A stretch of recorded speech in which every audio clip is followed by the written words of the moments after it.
বাংলা পাঠ্য বই যোগ্যতাগুলি আলাদা, ইংরেজি পাঠ্য বইয়ের যোগ্যতা কিছুটা আলাদা, অঙ্কের যোগ্যতা প্রত্যেকটা পাঠ্যের শেখনফল যোগ্যতা ভিন্ন ভিন্ন ভিন্ন ভিন্ন আছে। তো তাই যদি ভিন্ন ভিন্ন থাকে তাহলে প্রত্যেকটার মূল্যায়নও ওই যোগ্যতা অর্জিত হয়েছে কিনা তা দেখার জন্য, ওই শিক্ষণফল সে লাভ করেছে কিনা তা বোঝার জন্য মূল্যায়নগুলি।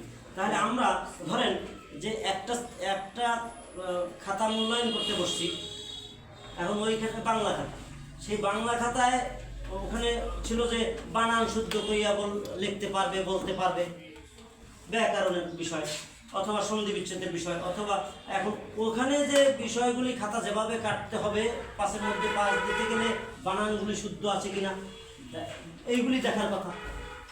এই জায়গার খাতা কাটা। আর গণিতে খাতা কাটতে দিয়েছে আপনাকে। এখন গণিতে মূল টার্গেটটা হচ্ছে সে যোগ পারে কিনা, অর্থাৎ সংখ্যার ধারণা করে সংখ্যাগুলিকে যোগ করতে পারে কিনা, 3টা 5টা 6টা 8টা সবগুলি যোগ করতে পারে কিনা। এখন এই ওখানে মূল যোগ্যতাটা কি যোগ করতে পারি কিনা, তাই না?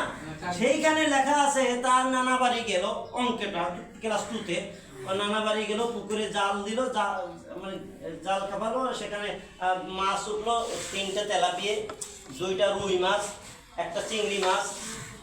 এখন কয়টি মাছ হলো? এখন ও ওই যোগ করতে গিয়ে লাগছে রুই মাছের লাগছে বুই মাছ, ফোটা হয় নাই। তারপর চিংড়ি মাছের লাগছে ওই চিংড়ি বয়বিন্দু দিছে। এরপরে তেলাপিয়া লাগছে তেলাপিয়া।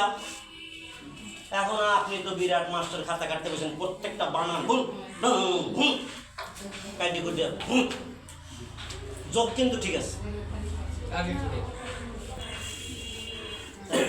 বাংলার খাতা কাটার সময় ঠিক ছিল, কিন্তু এখানে তো যোগ করতে কইছে আপনাকে। যোগ যদি ঠিক থাকে ওর যোগ্যতা অর্জন হয়েছে কিনা, তাই না? আপনারা কি বানান দেখতে পেয়েছে? বানান দেখার খাতা কাটা আর যোগ দেখার খাতা কাটা কি এক? তাই এই জন্য মাস্টারি শিখতে হয়, মাস্টারি এই জন্য শিখতে হয়। আমরা পরীক্ষা দিচ্ছি না, তাই না? দিয়েছেন, কিন্তু এটা হবে না।